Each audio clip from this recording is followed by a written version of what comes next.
Hello friends, मैं Shyam Upadhyay Yes Ten Education में आपका स्वागत करता हूं। आज हम लोग जहांगीर के साम्राज्य विस्तार को पढ़ेंगे। किसका? जहांगीर का साम्राज्य विस्तार। जब जहांगीर 1605 ईस्वी में गद्दी पर बैठता है तो सर्वप्रथम 12 घोषणाएं करता है और साथ ही साथ एक न्याय की जंजीर लगवाता है। यह एग्जाम बहुत पूछा जाता है। न्याय की जंजीर आगरा के किले की शाहबुर्जी से यमुना नदी के किनारे पर लगे पत्थर तक एक सोने की जंजीर खिंचवाई और उसमें 60 घंटियां लगवाया। कितनी घंटियां लगवाई? 60 घंटियां लगवाई, ताकि कोई भी इसे खींचकर राजा से न्याय की गुहार लगा सके। लगा सके। तो यह भी एग्जाम पूछाता है कि जो यह न्याय की जंजीर थी वह किसकी बनी थी? तो सोने की। उसमें कितनी घंटियां लगी थी? तो 60 घंटियां थी। आगरा के किले के शाहबुर्जी से यमुना नदी के किनारे खड़े एक पत्थर तक जंजीर खींची गई थी और साथ ही साथ 12 घोषणाएं किया। इस 12 घोषणाएं में यह खुद बहुत ही ज़्यादा मादक वस्तुओं का सेवन करता था, इसलिए यह मादक वस्तुओं के सेवन पर प्रतिबंध लगा दिया और जितनी भी मादक वस्तुएं थी सबके सेवन पर प्रतिबंध लगा दिया और तमगा और मीर बहरीन जैसे उपकरणों को भी समाप्त कर दिया। इस प्रकार से वह 12 घोषणाएं किया और उसमें काफ़ी चीज़ों को बंद कर दिया। और साथ ही साथ इसकी अगर साम्राज्य विस्तार के बारे में देखा जाए तो सबसे पहले यह साम्राज्य विस्तार अपना करता है 1613 ईस्वी में। यह इम्पोर्टेंट है। 1613 ईस्वी में मेवाड़ अभियान करता है। मेवाड़ अभियान के दौरान मेवाड़ के जब 1597 ईस्वी में मेवाड़ के राजा की मृत्यु हो गई तो उनके पुत्र जो था वह उस गद्दी पर बैठता है और मेवाड़ के गद्दी पर बैठते ही राणा अमर सिंह गद्दी पर बैठते ही, वह महाराणा प्रताप का पुत्र था। अमर सिंह गद्दी पर बैठते ही वह मेवाड़ को आगे लेकर चलता है, लेकिन जहांगीर 1613 ईस्वी में मेवाड़ पर अभियान करता है और उस अभियान के दौरान वह परेशान हो जाता है और अंततः अपने पुत्र खुर्रम को 1615 ईस्वी में इस मेवाड़ के अभियान पर भेज देता है और खुर्रम वहां पहुंचकर काफ़ी कत्लेआम करता है और किसान के फलों को नष्ट कर देता है। तो उससे खुर्रम से तंग होकर राणा अमर सिंह जो है उससे संधि का प्रस्ताव करता है।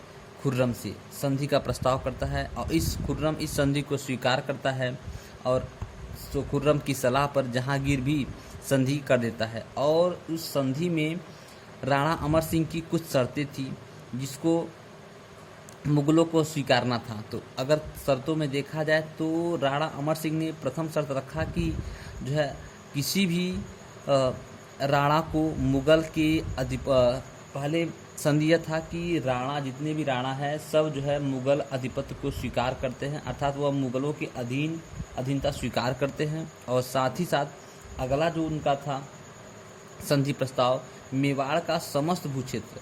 अब जहांगीर क्या करता है, राणा अमर सिंह से खुश होकर मेवाड़ के समस्त भूक्षेत्र जो कि वह अपने अंडर में ले लिया था उन सभी को क्या कर देता है, मेवाड़ को वापस कर देता है, अर्थात राणा अमर सिंह को वापस कर देता है। और साथ ही साथ चित्तौड़ का किला भी था और उसको भी क्या करता है, वह वापस कर देता है। और राणा अमर सिंह को मुगल दरबार में उपस्थित होने के लिए तथा मुगल राजघरानों में किसी भी प्रकार का वैवाहिक संबंध को स्थापित करने के लिए विवश नहीं किया जाएगा। यह भी राणा अमर सिंह ने उस संधि में हस्ताक्षर करवा लिए। अर्थात राणा अमर सिंह का कहने का मतलब था कि राणा अमर सिंह को कोई भी या राणा अमर सिंह के वंशजों को कोई भी जो है दबाव नहीं डालेगा कि मुगलों के दरबार में जाए और उनसे किसी प्रकार का वैवाहिक संबंध को स्थापित करे। और कुछ समय बाद क्या होता है, मुगलों के स्वभाव से खुश होकर राणा अमर सिंह ने स्वयं ही अपने पुत्र करण सिंह को मुगलों के दरबार में भेज देता है। और यह उदारता, राणा अमर सिंह की उदारता को देखकर जो है जहांगीर खुश हो जाता है और जहांगीर खुश होकर आगरा के किले के दरवाजे पर दोनों अर्थात करण सिंह और अमर सिंह की जो है मूर्तियों को बनवाता है। अगर बात किया जाए 1616 ईस्वी में, तो 1615 ईस्वी में वहाँ पे संधि हुआ और 1616 ईस्वी में क्या करता है वह, 1616 ईस्वी में अहमदनगर पर आक्रमण के लिए बरहानपुर को अपना मुख्यालय बनाता है। दक्षिण भारत के अभियान के निकलता है, अहमदनगर पर आक्रमण के लिए वह बरहानपुर को अपना सेंटर बनाता है और अहमदनगर पर आक्रमण के लिए योजना बनाता है, क्योंकि अहमदनगर पर उस समय राज कर रहा था मलिक अंबर। मलिक अंबर प्रारंभ में जो है जहांगीर से युद्ध के लिए तैयार होता है, लेकिन बाद में जब पता चलती है कि मुगलों की सेना इससे काफ़ी बड़ी है तो वह बाद में 1617 ईस्वी में आत्मसमर्पण कर लेता है। आत्मसमर्पण कौन किया? मलिक अंबर। ये कहाँ का राजा था? यह अहमदनगर का राजा था। इसके बाद इसी जो है इसी युद्ध के इसी आत्मसमर्पण के दौरान खुर्रम खुश होकर जहांगीर ने खुर्रम को शाहजहां की उपाधि प्रदान करता है। शाहजहां की उपाधि प्रदान किया। और अगर बात किया जाए कि जहांगीर के ही शासनकाल की, तो जहांगीर के ही शासनकाल में जो है सूरदास, क्योंकि तुलसीदास जो थे वह अकबर के शासनकाल में थे, लेकिन जो है सूरदास, ये वेरी वेरी इंपॉर्टेंट है, सूरदास जो है किसके शासनकाल में थे? जहांगीर के समकक्ष थे या जहांगीर के समकालीन थे, और उन्हीं के संरक्षण में ही रहकर सूरसागर की रचना की है। सूरदास ने कौन सी रचना की है? सूरसागर की। जबकि तुलसीदास किसके संरक्षण में थे?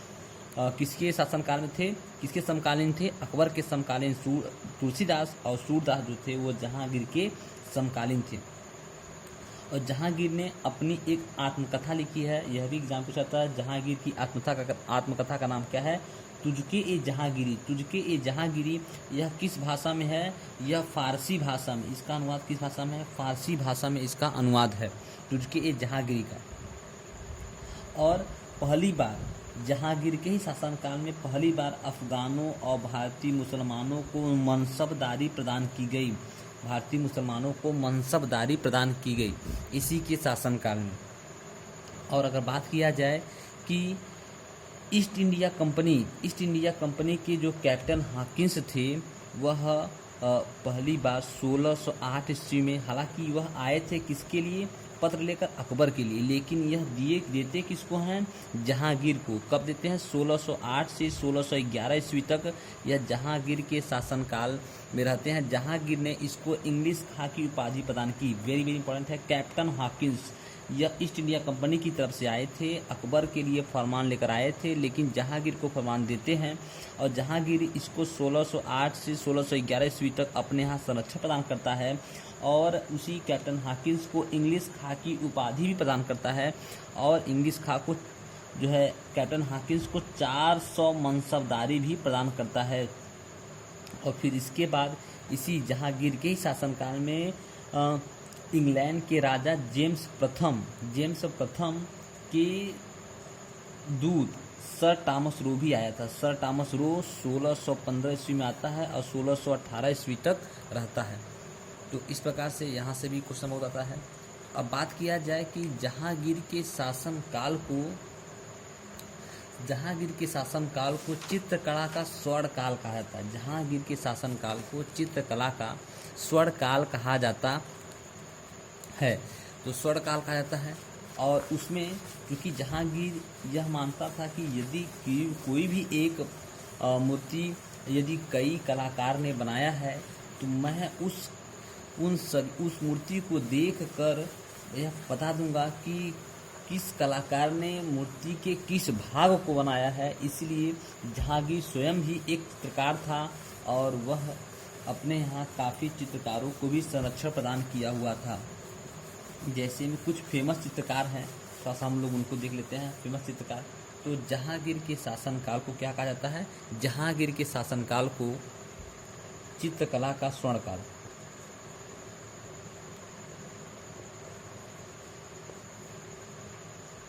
स्वर्णकाल इसके काल को? जहांगीर के शासनकाल को। जहांगीर के शासनकाल को चित्रकला का स्वर्णकाल कहा जाता है। और इसमें 2 चित्रकार फेमस थे। एक था मंसूर, एक मंसूर था जिसका नाम था मंसूर या उसे नादिर नादिर नादिर उल नादिर उल अस्त। यह पक्षी विशेषज्ञ था। यह पक्षी विशेषज्ञ था।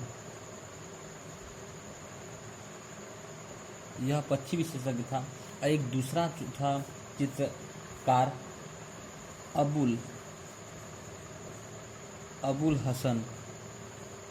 हसन।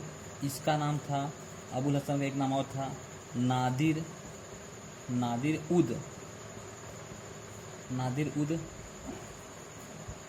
जमात। यह जो है व्यक्ति विशेषों का चित्र बनाता था। व्यक्ति विशेषज्ञ चित्रकार था। व्यक्ति विशेषज्ञ चित्रकार था। तो नादिर उद जमात या अबुल हसन कहिए। और चित्रकला का स्वर्णकाल जहांगीर के शासनकाल को कहा जाता है। तो यह याद रखना है।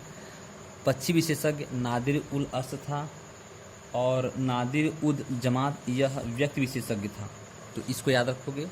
अब हम लोग इसके जस्ट आगे हम लोग पढ़ेंगे किसको, शाहजहां के शासनकाल को। तो अगर समझ में आया हो तो आगे कमेंट करिएगा और लाइक सब्सक्राइब जरूर करिएगा।